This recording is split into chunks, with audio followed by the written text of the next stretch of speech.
Hello everybody and welcome to this quick video of myself and Mr. Simon Bates. Hello. And we are going to look at the new custom necks from Yamaha. So neck, crook, whatever you want to call it.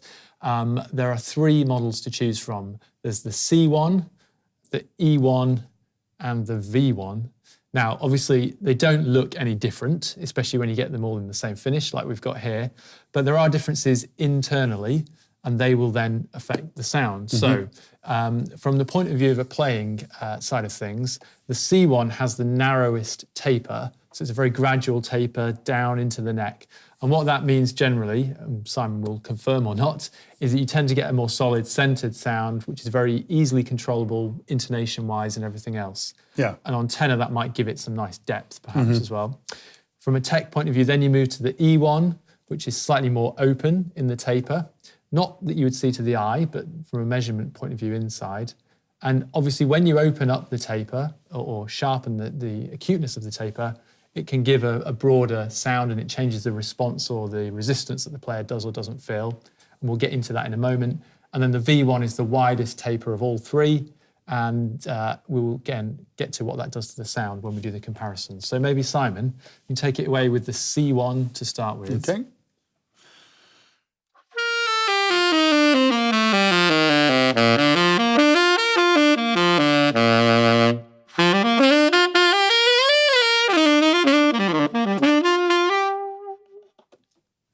So just first impressions from the C1, because you normally use a V1, I do, it's much yeah. more open. Yeah. How does this C1 feel? It's very easy to blow, very open. It just kind of responds exactly how you want it to.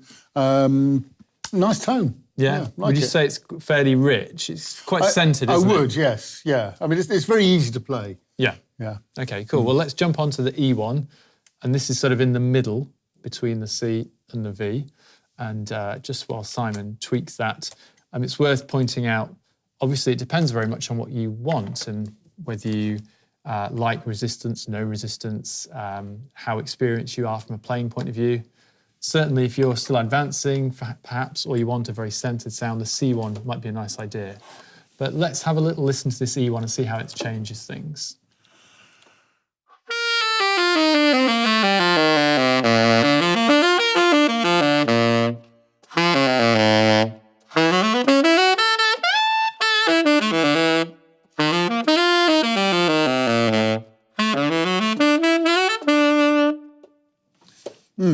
So maybe difference from the C1? Yeah, it's a bit brighter. Definitely got a bit more weight at the bottom as well, if you heard when I went down. Yeah. It kind of made things a little bit easier down there.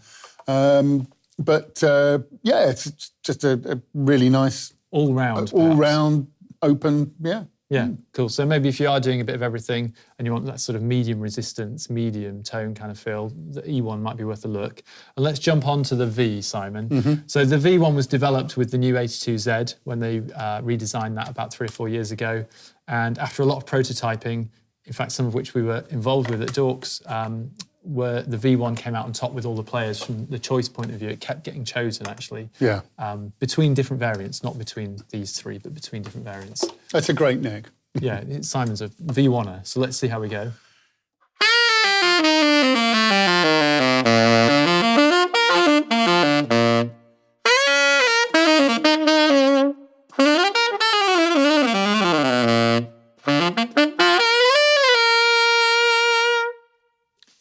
Okay, so we know you use a V1, you like a V1. Try and explain, maybe with someone in your position, someone quite experienced, why the V1 gives you what you want it to give you. It gives me the tone, it gives me the brightness, it gives me the weight behind the sound. I guess, it's possibly a little harder work than the others to blow. You've got to put more air through it to get the results.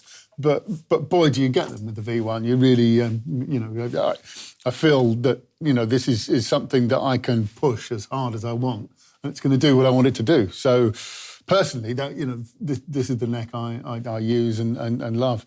So in terms of perhaps a payoff, would you say that maybe with the V1, with that more open taper, the challenge of that potentially, if you were still progressing with your playing, which I suppose we all are in some degree or another. But if you're less experienced, it could be easier perhaps to have more tuning issues with that. Is that fair to say? Absolutely, yeah. You have to be a little bit careful. Yeah. But, you know, as I said before, coming from the Mark VI, you know, many years ago onto the Yamaha, you know, you do make adjustments to make sure your intonation is spot on.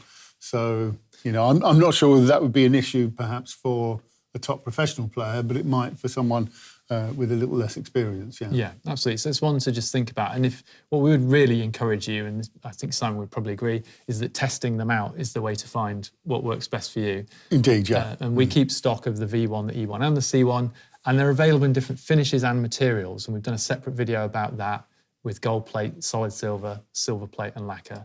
But hopefully that gives you some idea of what the three models are, maybe and how they vary, and perhaps what might be best for you. It's not that there's better or worse, it's just they will give you different things.